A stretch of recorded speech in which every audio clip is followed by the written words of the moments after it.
Hello students, I am Hamita Singh, computer teacher. Today I will teach you class 10, lesson 2, computers and communication. In part 2nd, today I will teach you about OSI model. The full form of OSI model is Open System Interconnection. Open System Interconnection.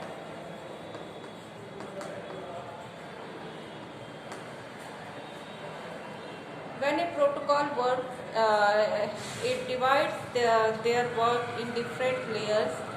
An interconnected protocol for computer-to-computer communication as recommended by International Standard Organization.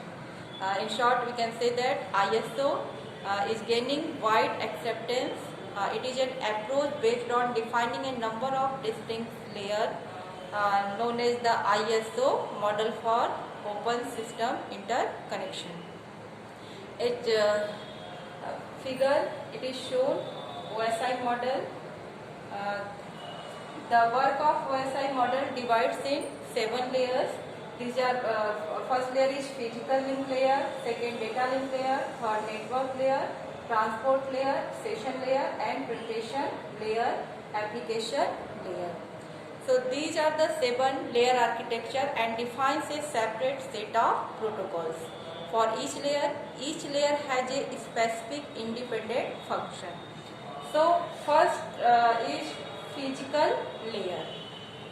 Physical layer, it is concerned with the transmission of unstructured bit stream over a physical link, involves parameters such as signal, voltage, swing and bit duration, deals characteristics to establish, maintain and deactivate the physical link. Means physical connection, all physical connection provided by physical link layer protocol. Means you connect one computer to another computer or modem or any device or any other resources. All are all the topic this role played by physical link layer. Now second is data link layer. When physical connection form, then data link layer is responsible for establishing an error-free communication path between computers over the physical channel. It splits packets into data frames which are transmitted sequentially by the sender and the receiver.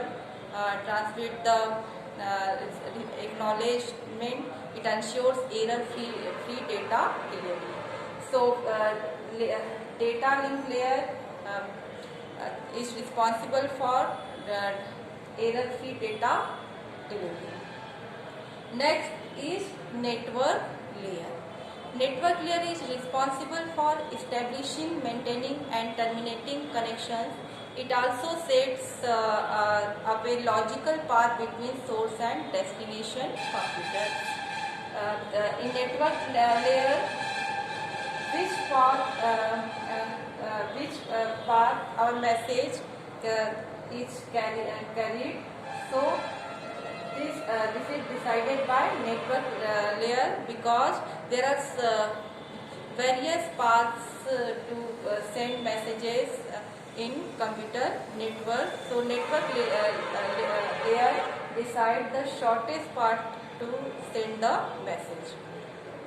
Now transport layer, you know, once a path is established between computer, it provides reliable, transparent transfer of data between endpoints, provide end-to-end error recovery and flow control, and it also divides data packets. Your message not sent directly to receiver computer. Your message divide in data packets. The transport layer and data packets are not all packets are same. So this is the this role played by transport layer protocol. Next is Session layer.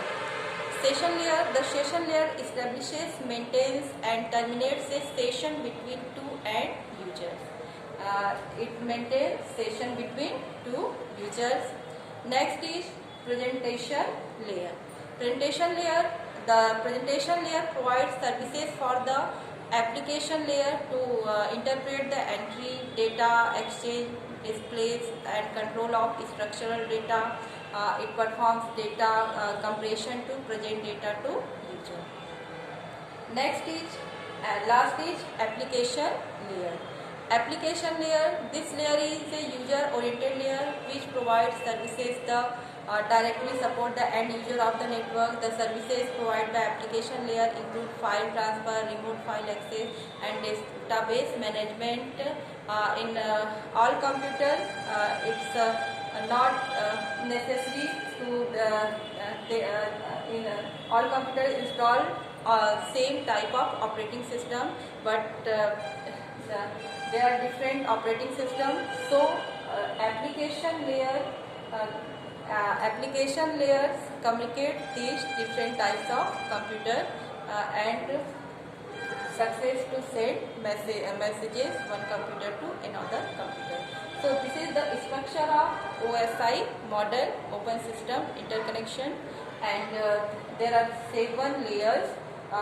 First is physical link layer, data link layer, third network layer, transport layer, session layer, presentation layer, and application layer. These are 7 layers.